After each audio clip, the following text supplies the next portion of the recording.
James, we'll start with them. A few changes, but again, it looks pretty rock solid, and we're going to get more of what we saw in Adelaide. Yeah, well, obviously with the injuries for Gilbert and to Cobbo as well. Yep. There was need for a little bit of change there. Look, I think that there's no massive surprises. The only person that I guess could have come into contention for those would have been Kafusi, and possibly Christian Welsh had he not been charged instead of Mo Fodawaker. But wow, it's a incredibly strong looking team on paper, and even when Queensland have not been renowned over previous years for their depth or their stocks. You look at the bench or the 18th and 19th man, Brimson, who's played before, and Corey Horsburgh, who couldn't have done much more. Corey Horsburgh's one of those players that, had he been from New South Wales, people in New South Wales would have said, "Wow, he would have played 20 Origins for Queensland by now." He's that type of player. But due to the quality and the class that Queensland have in those forward positions, Horsburgh unfortunately is a bit far down the pecking order. Yeah, and they've got Xavier Coates in for Cobbo, so that's pretty handy. Coates has been to the Origin arena before. You've got Jeremiah Nanai back fit and playing for the Cowboys. He's straight in, and Mo Fodawaker, who won't let himself down again, Reedy. So once again, Queensland is just going to win up at Suncorp. Well, that's the plan. That's the plan, Adam. Fodawaker's been outstanding in recent weeks. He was really, really good on, when did they play? Thursday night. Thursday night. He was outstanding on Thursday night, Mo Fodawaker. Look, Nanai came from nowhere last year. Well, not from nowhere, but was a star last year. Is he won 2 games back? 2 games back? One back. One against the Storm. So suspension. And I think that's only his first game since round 9. Yeah. So the argument was Kafusi hasn't played enough football this year, but Jeremiah Nanai hasn't played that much more than him. I guess that for me, looking at this team, I speak about the stocks that they have. That's the only real surprise omission is Kafusi. I'm not surprised he brought in Nanai though, Jimmy, because he just has a knack for. He was outstanding in Origin last year, and he's just got a great knack for being in the right place at the right time. But scoring tries. But is that what Queensland need? Well, maybe they think they're going to blow him off the park, Jimmy. Up in Suncorp. Why not? Why not? Well, I guess the other way you could look at it is put Kafusi in there. New South Wales are going to have a new halfback that's going to be under pressure, and when you're already under pressure, you look up and you see Kafusi there. You think, oh God. Can I ask? Would it not be a young guy like Nanai who's spent that amount of time in the sidelines as opposed to an older guy like Felice? Would it not be easier for Nanai to? I don't know. Is that a difference in respectively coming back after a period of time off at the ages they're at, and Felice being, is a lot older in his career? Does that make a difference? Oh, I don't think so. No, okay. No, I don't think so. Look, I thought perhaps the experience of Kafusi and the fact that he's been a top edge back row for a number of years. He's been in great systems at Melbourne, done such a good job for Queensland and Australia, respectively. Obviously, he's doing a great job at the Dolphins as well. And when he's playing. Unfortunately, the suspension has got the 7 weeks, is it, this year so far? Yeah, I believe so, yeah. So, look, I mean, Coach Billy Slater was not shy with his selections, and he opted for that youthful approach when it came to some key positions. When you think of the decision to put the hammer in there over Gagai in Origin 1, that came for some as a little bit of a shock. Yeah, it did. So it was a shock. Wasn't a shock after he did what he did late in the game. Absolutely not. So, and even not to have the experience of Christian Welsh in the team last time. I think that was a knowledgeable call from Billy Slater, where he looked at it and assessed it, and it was certainly the right call after the performance of everyone in that 17. So, look, he would have stewed over this, and there's not an easy decision, but I think you've got to back him based off the evidence of game 1. winning gives you clear thought and losing muddles your mind. Do you get the feeling, Reedy, from what you're hearing in the last week, that New South Wales selectors, and if you're listening to this after the New South Wales team's been selected, you take this with a grain, but... Well, it sounds like they're all over the shop. They're all over the shop. That's what it sounds like. But what? Because it's the choice paradox. They've got so many people, so people will toss up names. Love it when and Jimmy people brings like up us. No, but it sounds like there's no names. clarity amongst. There's clubs out there today as we talk.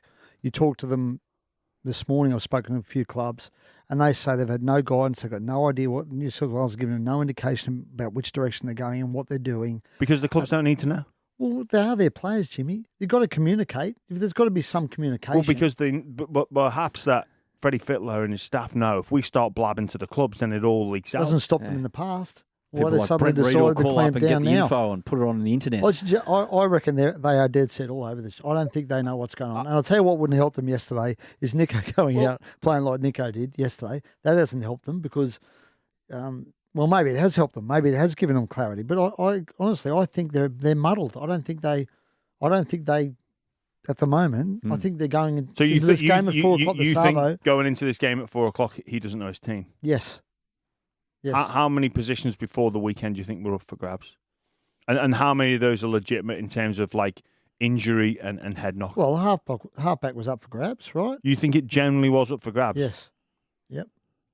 I think the utility spot on the bench was up for grabs. The 14. The hooker spot's up for grabs now. Obviously, is the half is the 14 up for grabs because is the person that played 14 going to take the half? So then therefore it becomes available. Well, I might have said maybe before yesterday, but now I'm not sure how you can pick Nico after yesterday. And I love Nico as a player. I think he's a fantastic player, great bloke. We all know that. Ornament to the game, but they didn't know how to use him in Origin 1. He would have been the logical guy to come in Origin 2, but how do you pick him after the way he played on Sunday against the Storm? Right, he was involved for 2 errors, right? When the Sharks went back-to-back errors. But the Sharks were woeful across the park. They were I don't think it was, particularly just Nico. But I'm not saying it was just Nico. Well, are New South Wales going to react from one game, one 80-minute game, and a couple of really bad moments versus the past 18 months of sheer quality? But I would also say you've got to combine that with the fact that they're going to Suncorp.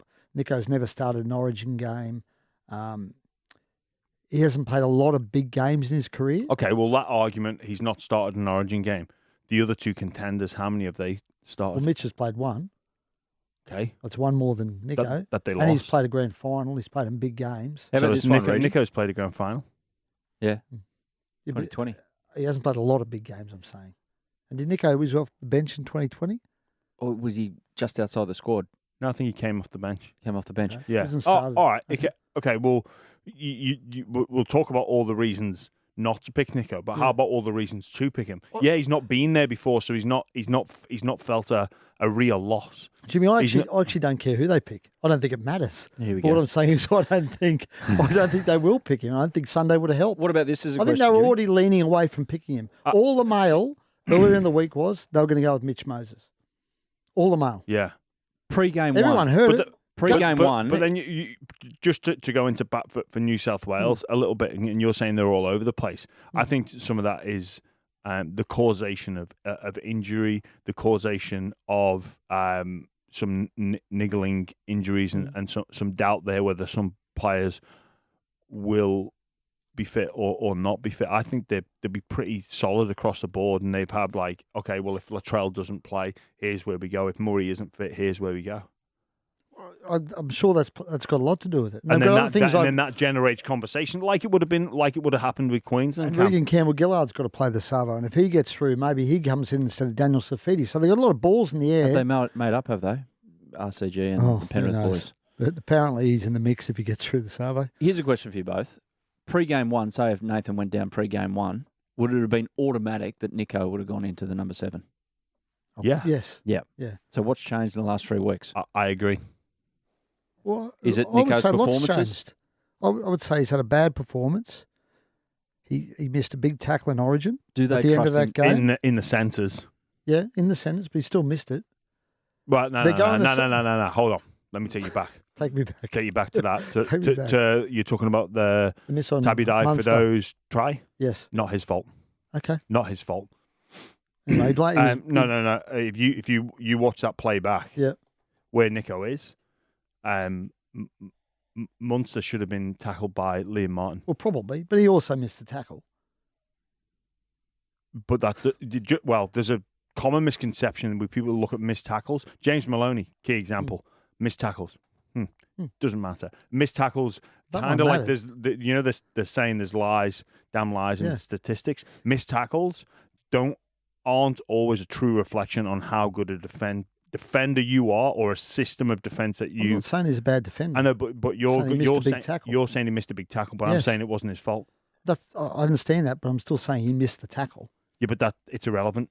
Well, it's not irrelevant. They scored a try that won an Origin game off it. But you're looking at it through the lens of he missed the tackle, but it wasn't his fault for the line break cause. I understand that, but what I'm saying is he still missed the tackle. I'm aware of that. But if you're breaking that We're down, going around in circles. if you're breaking that down as a coach, it's not Nico Hines' okay, fault. well, let's ignore that then. Let's ignore that. But you've highlighted that as a major concern of why Nico Hines shouldn't be picked, I didn't say it was a major concern. or one of the reasons. Yeah.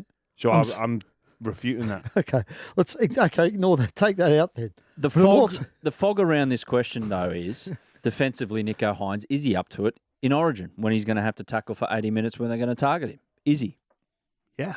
Yep. I don't think he's a bad defender. Yeah, I'm not saying he's a bad defender. You're just saying he missed one tackle. I'm saying he missed one tackle at a big moment in the big game. That wasn't his fault. And the played on his mind. If you talk to people who were there after the game, that game, he was blaming himself for that loss. Yeah, because that's what good players do. I acknowledge that. But then he's got to go to Suncorp Stadium in front of 50,000 seething Queenslanders, coming off arguably one of the worst games of his life.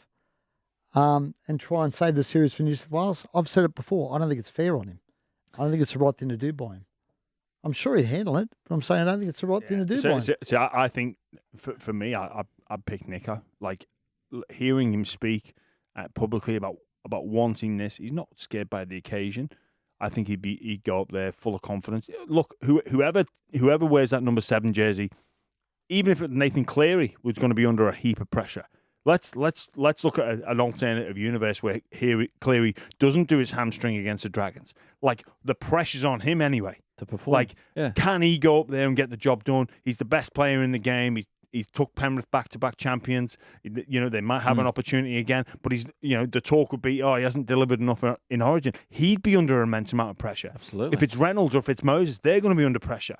But I think Hines has done enough in order to warrant the privilege of that pressure that this brings. Like, why keep him waiting? Yeah, fair enough. When you put it like that, one thing that had me a little despondent on Saturday night was the fact that, and it was so needless, it was Jared just being Jared late in the game, and Liam's gone up to try and whack him, and then bang. So now we're down. I would put him down as one of New South Wales' most important players. The way he plays, the role he plays, the straight running he provides on an edge. It's down to an independent doctor assessment whether or not he goes from Cat 2 to Cat 1. Do you know what? Or Cat 1 to Cat 2, I should say. Well, it won't be going from Cat 1 to Cat 2 because he was undoubtedly a Cat 1. Like, you can't question that. It's just whether or not, I think the protocols in place now is he has to be symptom-free for the first 48 hours and then fundamentally, he's got to pass an honesty test. So, but before we get into protocols he has to pass, like, I love Liam Martin and what he brings to a game and what he brings to his team, and I'm as guilty as sin for doing exactly what he did. When you just can't help yourself. It's actually really poor tackle technique. He hits him with the wrong shoulder, and it's coming off a set restart as well. But when you're just in that zone and the 6 minutes to go, the red mist and you're leading by 24 points, the game's over, and you know you've got you know you've got Origin around the corner, like, but that's why he is who he is. Yeah. Like, because he's got time to think and consider his tackle technique. There's been a melee, there's been breaking play, so the line's set. So it's a left shoulder tackle. And he goes in and something happens and he goes to hit with the right. And I've done that exact tackle myself before, and you know what? The worst thing is, I didn't even learn from that. I did it again another year. I'm thinking, I've only gone and done it again. You're like Bart Simpson with the cupcake, couldn't stop touching it. But you're just like, kept on getting zapped. The scary thing about that is there's no such thing as a good concussion or a bad concussion. They're all bad, and they've all got potential consequences. But you could just see, and again, I've been in that position before where you're like, you back up. You're trying to get back in the line, and then when the game stops and you don't quite know what's going on. Mate, you could have told him he was at Panthers and he would have gone, oh, yeah, am I? Yeah. It was very concerning. But then, and again, this is a position I've been in where in finals, knocked out on live TV on a Saturday, on a Sunday, and you've got a finals game 6 days later. What are you going to do? What's Liam Martin going to do? He's going to play. He's going to want to play. But based off my shallow knowledge, I've never met him before, but just observing, he's going to put his hand up to play, and whether or not that's the right thing to do, I don't know. I look back and question some of my own decisions to play and my answers, but I'll live and die by those. And that wasn't that's not a throwaway line. I knew what I was setting myself up for, potentially setting myself up for. Yeah. And then going into that Origin arena, the research around second impact syndrome and things like that. This is a huge call for Liam Martin. Do we know why it's the 11 days? Has that been explained? Well, from my understanding, and I'm not saying it's a bad thing or a good thing. I just want to know why it's 11. From my understanding, it's and I think Abdo came out and said this, that it was to, not let players, the advice would be not to let them play the following week. But obviously then Origin throws in another curveball. Because really, if you look at like I've spoken to a medical professional about this, but the medical literature, very rarely will something be hard and fast rule. Well, no, very rarely would you use the term 11 days. Usually it's in like 5 and 10s, 5, 10, 15, 20s, or then weeks. Yeah. So the term 11 days is strange in the medical community. So, look, these rules are in to basically to try and help protect players from themselves. But some don't want to be protected, like yourself. Well, you were quite happy to. And also, when if Liam Martin is denied the opportunity to play, you'd have to put the support systems around him, because this is a big deal for a young man. On a 1 day difference. Yeah. Say if he does that on Friday night, he's free to play. Yeah, and this means a lot to him. Bit of breaking news. Here we go. Latrell and Cam Murray are being cleared to play. Okay, that's good. Not allowed to train till Sunday. Ooh, that breaks the Freddie rule, though. Yep. So they've not been allowed cleared to train by who? Souths? Souths have got an agreement with the New South Wales Rugby League that they will not train till Sunday. But they've trained this morning. They've been cleared to play, cleared to pick in the team. And they've agreed on a rehabilitation program, which will mean they will not train before Sunday. And the South staff will be allowed to go to New South Wales training and observe. Hang on, everything that goes on. Wasn't Campbell Graham ruled out because he couldn't play couldn't train for the first 4 days in Origin 1? Potentially. They're making rules up. Who are? And breaking them. Well, No, well, all the word was, and you no, know, but that's not New South Wales Rugby League haven't said that. That's what Souths have agreed to with New South Wales had their own hard and fast rules about who could. Well, they haven't been picked yet. I'm just saying they've given them the green light to pick them. Half a chance they'll pick Latrell. And Cam Murray, they're decent players. They're okay. Anyway, if you're a Blues supporter, that's big news, right? Those guys are available to play by the looks of it. Latrell is key to New South Wales' chances. Yeah. I think it's quite a sad state of affairs, though, that they can't trust the athlete and trust the staff. Well, but Jim, that's what I was talking about earlier, where I was saying there's been a lack of communication with the clubs. That's part of the reason that there is a lack of trust. But some of the clubs don't believe that New South Wales Rugby League has contacted them, kept them up to date on how their players are. And then we've seen some soft tissue injuries come out of Origin. Yeah, and the view is that, rightly or wrongly, some of the clubs believe that there need to be more contact between the New South Wales Rugby League and the clubs over their athletes and how they were trained and how they were treated. I get it, but what on earth do you think's going on down there in New South Wales that they can't, they're doing some groundbreaking thing? They're coming back with these soft tissue injuries. Like Cody Walker got a soft tissue injury at training for Souths. What we always look to blame. I think sports science has done a lot for our game, but sometimes these sports scientists, I get a little bit frustrated at their approach, and I have good reason for that. I think some of the studies that they design training programs on are conducted on non-rugby league players. So you do the math in terms of where these soft. Oh my God! You did too many high-speed meters. No, you're gonna have to take you off the field. Tell you what, do one. I'm gonna look after myself. It used to drive me crazy. Yeah, like you'd see them flapping over high-speed meters. Get them off. It's like, well, hang on a minute. We've got to practice this drill. Were you on a reduced schedule at the end of your career though? Did you do less training? Oh, I do. I'd play the get me out of contact card every now and then. I'd always try and play that, but. Yeah, so we got a job to do. We got to practice it. Okay, players ran too many high speed meters, but then we don't know what we're doing. We got to work on combinations. Do you know what I mean? There's got to be a bit of give and take. But some of these high performance people, they just think that is like everything is how high speed meters and distance covered. It's like, well, we can't go over that.